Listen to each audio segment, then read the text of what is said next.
Saya kira kita harus minta maaf telah menimbulkan persepsi yang tidak tepat. Rumah sakit sadar penuh bahwa saat ini vaksin itu baru dalam tahap uji klinik fase 3. Ada beberapa yang diuji klinik sekarang ada 13, kemudian belum ada izin dari BPOM. Jadi sebetulnya bagaimanapun tidak mungkin rumah sakit menawarkan layanan yang belum ada izinnya. Sebetulnya teman-teman yang membuka pendaftaran ini lebih sifatnya adalah untuk menggalang suatu media komunikasi dengan masyarakat, merespon banyak pertanyaan dari masyarakat tentang kapan ada layanan vaksin mandiri.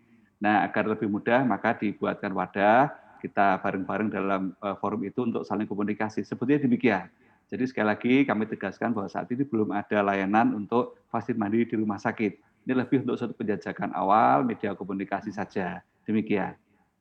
Tapi kalau menurut Anda, Pak Tonang, animo dari masyarakat seperti apa nih terkait dengan sudah adanya informasi ya terkait dengan kita bisa memesan atau pre-order terlebih dahulu untuk vaksinasi mandiri ini? Saat ini memang kita sadari masyarakat kan memiliki ekspektasi yang sangat besar terhadap vaksin COVID ya.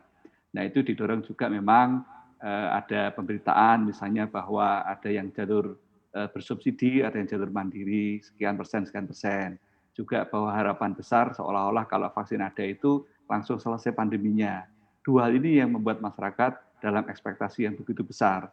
Maka setiap informasi tentang vaksin itu langsung mendapatkan tanggapan yang luar biasa dalam bentuk dua hal. Satu, sangat ingin segera mendapat, atau yang kedua, mempertanyakan ini benar atau tidak. Nah, dua hal itu sama-sama sering masuk pada kami di rumah sakit pertanyaannya.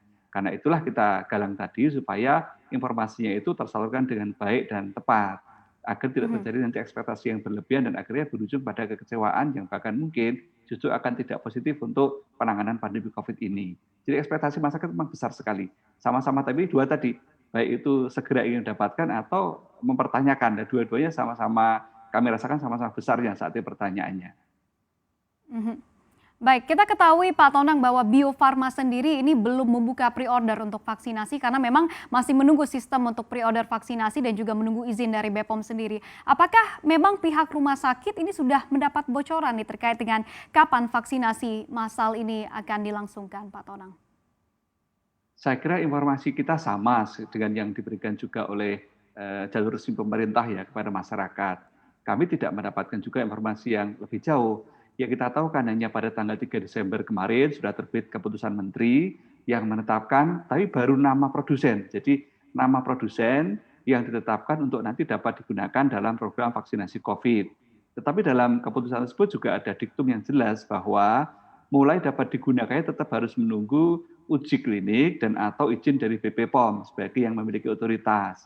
Karena itu sebetulnya bagi kami kita juga sama-sama belum tahu kapan akan terbit izin tersebut. Beberapa kali di media ada berita mengenai semacam timeline atau peta jalan ya, kapan akan dapat vaksin apa, diberikan berapa juta, kemana seterusnya sampai sekitar akhir 2021 atau sampai di Maret 2022. Tapi memang itu juga informasi yang sama-sama bisa kita baca, jadi bukan kami tidak mendapat informasi yang istilahnya spesifik atau lebih jauh dari itu, kita juga belum. Maka saat ini memang menanggapi masyarakat yang banyak bertanya tadi, kita lakukan wadah itu supaya informasinya terkontrol. Jangan sampai nanti kita memberikan informasi yang justru belum saatnya atau memang belum dapat diverifikasi. Itu yang kami berusaha lakukan sekarang.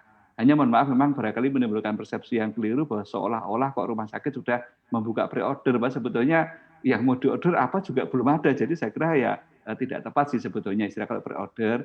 Lebih tadi ya memberi informasi saja. Karena sama-sama kita tahu belum ada produk yang dapat diorder ataupun dapat di-pre-order. Ya demikian situasi hari ini.